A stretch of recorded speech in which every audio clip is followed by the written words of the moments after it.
Best fighter in the world, yeah. I think it's Terence Crawford.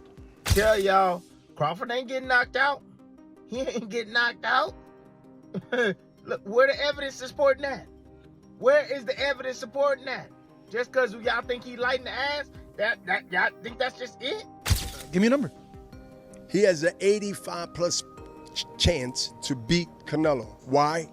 He's not going in there to prove something which will fall into Canelo's hand. Oleksandr Usyk explains that Canelo Alvarez is making a serious mistake by facing Terence Crawford. In Usyk's view, Crawford stands as the #1 boxer in the world today and the best pound-for-pound fighter of this era. His words highlight the deep respect he holds for Crawford's skills, proving that Usyk considers him on a different level compared to others, including Canelo. Terence Crawford, #1, yeah? Yeah. Fair enough, great fighter, top fighter. So that's a good, Yes. that's a good #1, but it's debatable, it's subjective, but that's a good pick. So, round number 4. Why did Daniel Dubois push you yesterday? Do you know why? He gave you a push?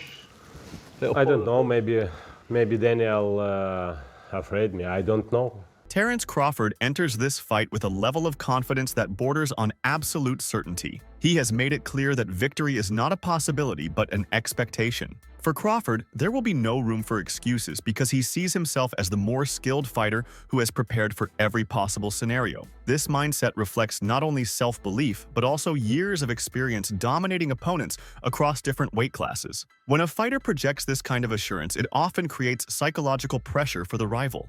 Listen, however they rate me, it doesn't matter. At the end of the day, we got to fight, and I'm going to win the fight. As simple as that.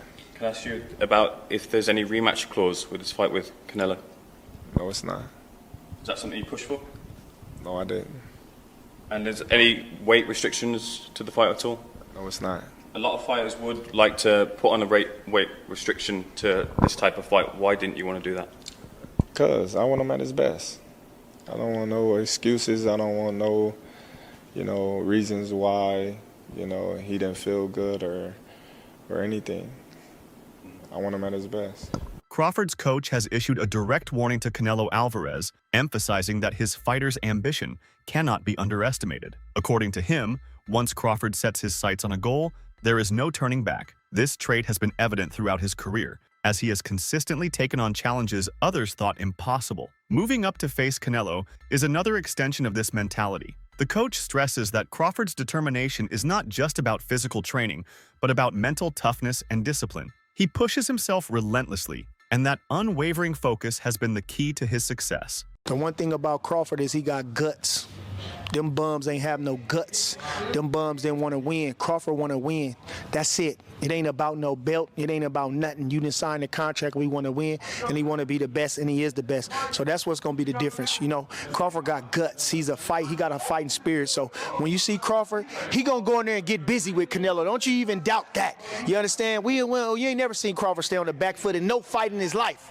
You understand? He the type of guy to go get you. So expect him to go get him. We're going to do everything we can to him. We're going to do whatever we got to do. But one thing you can expect is Crawford is going to step to him. Because you can't beat Canelo going on the back foot forever. You got to go get him. You got to do something. And he better know Crawford is coming. Jarrell Miller adds another layer to the discussion by pointing out Crawford's hunger. In boxing, hunger often outweighs experience and even talent because it fuels a fighter to go beyond their limits. Miller sees Canelo as a champion who has already achieved wealth and fame, while Crawford is still striving for a historic legacy. This difference in motivation could tilt the fight in Crawford's favor. Hunger drives harder training, longer preparation, and sharper focus under pressure. Who do you think's going to win that? I'm pulling for Crawford in this one. I think people was underestimating his strength right now and his size. And I think he's a little more hungry than Canelo. So let's see though. But I like both guys, but I'm a little closer to Crawford, so I want to see Crawford can take it. And lastly, quick mention on IBA Pro. Interesting concept that people records on the line. So I know in boxing, people don't like risking their own and things. Do you feel like this is a step forwards? This could become a major player in boxing? I think it definitely can. I mean, any opportunity to make some money and build your repertoire and your arsenal. Boxing legend Bernard Hopkins weighs in with a bold prediction, assigning Crawford an 85% chance of victory. Coming from a fighter who understands the demands of elite competition, this is no small endorsement. Hopkins has always valued intelligence, strategy, and adaptability, qualities he sees in Crawford. By giving him such high odds, Hopkins essentially recognizes Crawford's ability to nullify Canelo's advantages. Hopkins also knows that upsets are born when fighters combine skill with preparation and belief. Does he win? Can he beat him? Can he beat Canelo? Is his skill so much that he's able to bridge the weight classes? He has a legitimate chance. Over 60% for his mind. If you say, Bernard, give me a number. Give me a number. He has an 85+ chance to beat Canelo. Why? He's not going in there to prove something, which will fall into Canelo's hand. He would love for him to prove something. That means you will stay there and try to prove something. But to go in there and to let him know, establish that from the first round, that I belong without showing that I am tough. I earned my position to be here. And I want to show you, even though you're being stubborn, that your time not only have came, but it's gone. He ain't going to surrender and say, I slowed up, so I'm going to act like it. No, he has to be shown. And it has to be early. Tim Bradley makes a compelling argument by reminding fans that Canelo has struggled even against less accomplished fighters. He highlights William Skull's ability to frustrate Canelo and drag him into a full 12-round battle. If Skull managed to do that, then the thought of Crawford failing seems absurd, especially when Crawford is regarded as the best pound-for-pound fighter in the world right now. Bradley's point is that skills matter more than reputation. If Skull, right, can hold Canelo to 152 punches thrown in an entire 12-round fight, 152 punches, you don't think Crawford can? You don't think Crawford can? You don't think Crawford can go the distance with Canelo Alvarez? If William Skull can go 12 rounds with him and keep him at an all-time low, 152 punches a round? Oh, my goodness. If Charlo, 154-pounder, can go up to 168 pounds, respect Charlo's skills, but he ain't got Crawford's skills. If he can go 12 rounds with Canelo Alvarez, you don't think Crawford can go 12 rounds with him? You don't think Crawford can go 12 rounds with him? The most skillful fighter on planet Earth? Oh, damn, let me go even further. If Jaime Munguia, you could throw a penny in the ring, it's going to hit him. You could throw a dime in the ring, it's going to hit him. You could throw a feather in the damn ring, it's going to hit him. It's going to hit him. If he can go 12 rounds with Canelo Alvarez, you don't think Crawford can go 12 rounds with Canelo Alvarez? Damn, I got another one. I got another one. If Berlanga, if Berlanga can go. Dawood Bey dismisses the entire controversy around Canelo sparring with Jaron Ennis. According to him, this is nothing unusual and certainly not an advantage that will help Canelo against Crawford. Sparring partners come and go, but what wins fights is execution under the lights. He explains that Ennis's family has a connection with Canelo, and people are overhyping the story. In reality, this sparring session is irrelevant to the actual matchup. Crawford's skill set is unique and cannot be replicated by any sparring partner. Boots going off to spar Canelo ahead of Terence Crawford's bout? For me personally, all right, well, I live in Philly, right? So interacting with Mr. Boozy and them sometimes, you know little stuff. So Boots, whole family, they been had a relationship with Canelo. Like, this not new. Pooh was up there camping with him, Farrar was up there boxing him or whatever. And then Canelo, period, he boxed Philly guys. When he was about to fight Floyd, he was boxing Brother Nazim nephew and all that. So this ain't nothing really new that Canelo doing right now or that Boots is doing right now. I think that it's just being made to be a big deal because, like, on the internet, the fans, as much stuff as they like to talk about Boots sometimes, they understand from looking at his skill set and stuff like that, that he would be someone who can help Canelo. Like, you know what I mean, in a situation like this. If you're the kind of person that look at sparring and consider it to be a help, which it can be, especially, you know, Boots being a switcher, being a boxer, puncher, the athleticism he has, the footwork he has. That's, if you wanted to get ready for Terence Crawford, that would be a great guy to box with. So I think that's a good thing for Canelo. I think it's an even better thing for Boots. Well, even better thing for Canelo because he's the one that got to fight right now. Well, Boots got to fight October 11th. He does. Moving up, so he's getting, so this, you know what I mean, this up the level of Boots camp and he get paid for it. I'm glad he got an opportunity like that. Get to see himself in there with a guy like that. Anyway, that can help him psychologically a lot, so. Crawford himself has outlined why he feels confident. In his words, knockouts are not achieved only with big punches, but with the shots opponents never see coming. This philosophy sets him apart from fighters who rely solely on power. Canelo may be famous for his devastating punches, but Crawford believes the real danger lies in timing accuracy and deception. By wearing opponents down, frustrating them, and exploiting mistakes, Crawford creates openings for decisive blows. It don't take a big punch to knock somebody out. It's the ones that you don't see that hurt you. All my fights that I loaded up and I try to catch somebody, you know what I mean, with a big shot, I typically miss or they see it at the last minute and they brace for it. You know, the ones that just flow is the ones that get you. Marcus Brown offers insight into Crawford's preparation by highlighting his sparring habits. He points out that Crawford regularly trains with fighters much bigger than him, including those with heavyweight builds. This exposure has conditioned him to absorb and respond to heavy punches without panic. Brown argues that this comfort level separates Crawford from others who might freeze under pressure. When Canelo lands his best shots, Crawford will not be rattled because he has already been in similar situations during training. I'm a fan of both of them, but I'm going with Crawford. You know, typically fighters, you know, they don't want to say who they want to go for because, you know, they don't want to be biased. Yeah. And much respect to Canelo, but I'm going Bud. Is there a particular reason why? Like, you're a guy that's moved up in weight, so you know exactly what it feels like to get hit by these bigger guys.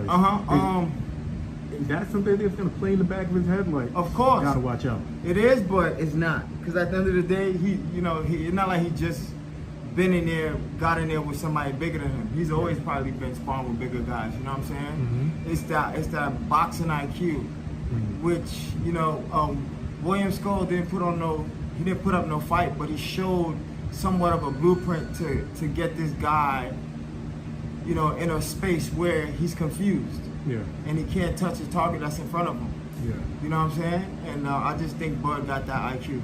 Victor Ortiz views this matchup as a masterstroke for the sport. He emphasizes its commercial appeal, noting that it will generate enormous pay-per-view numbers. But beyond the business side, Ortiz gives his nod to Crawford as the likely winner. He downplays Canelo's supposed size advantage, saying that it is overstated and not decisive. To Ortiz, this fight is not about who is bigger, but about who is smarter and sharper in the ring. Difference from Canelo then to Canelo now. Other than the way they're maneuvering their fights, he secures some amazing fights, very smart with the matchups, right?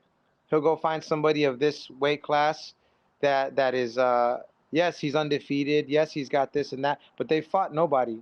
So it's a very they're very catered fights, but they do it very smart, like Logan and Jake Paul. But this guy can sell tickets. It's true of what Oscar De La Hoya said. So with that being said, what I know about the game is this much. I've known Terence Crawford since we were 7, 8, 9 years old because I'm from Kansas. Terence is from Nebraska. Yeah. And in little tournaments we'd see around the area, Four Corners or whatever, we'd always see each other. And he knew Bucky. I mean, I knew his team. And my thing is this. I have Terence Crawford winning on an easy fight. I believe everyone's like, well, Canelo's the bigger man. No, he's not. Terence Crawford and I, we're the same size. We're 5'9". Canelo's shorter than us. We're bigger than he is, chest-wise. I think really where Canelo's probably bigger than us is his legs. He's got thicker legs. Other than that, we're very athletic. We can box. We can bang. I believe I'm going with the Midwest. All right. That's my brother, Terence Crawford. Analysts caution that despite Crawford's brilliance, he is entering dangerous territory. The move into Canelo's weight class means battling opponents who naturally carry more size, strength, and durability. Crawford has thrived at lower divisions, but this is different. Canelo has faced and beaten champions who are naturally bigger and stronger, proving that he can handle challenges at this level. His adaptability and physical power are significant advantages. Crawford's move from 147 to 168 pounds is historic in scope. Few fighters attempt such a drastic jump, let alone with the aim of becoming undisputed across 3 divisions. Crawford has taken the challenge with careful planning. His training has been about more than just gaining pounds. It's about transforming his body to operate efficiently at a higher weight. Conditioning has been at the heart of his preparation, ensuring he retains speed reflexes and stamina. 169 let's just call it 170 pounds, which is huge, absolutely huge for a 154 pounder. Especially, it's just shocked me that he's come up from 135 and now he's still putting on that much weight. He's rehydrating that much at 154. And indeed, to bring us even closer to the modern day, the thing that was posted, and again, this is the second time we've seen this, is why I'm kind of thinking there's a bit of a theme here with Crawford posting his weight when he's not actually in full training camp. On February the 9th, 2025, he posted an Instagram story and he showed himself weighing 186 pounds on a gym scale.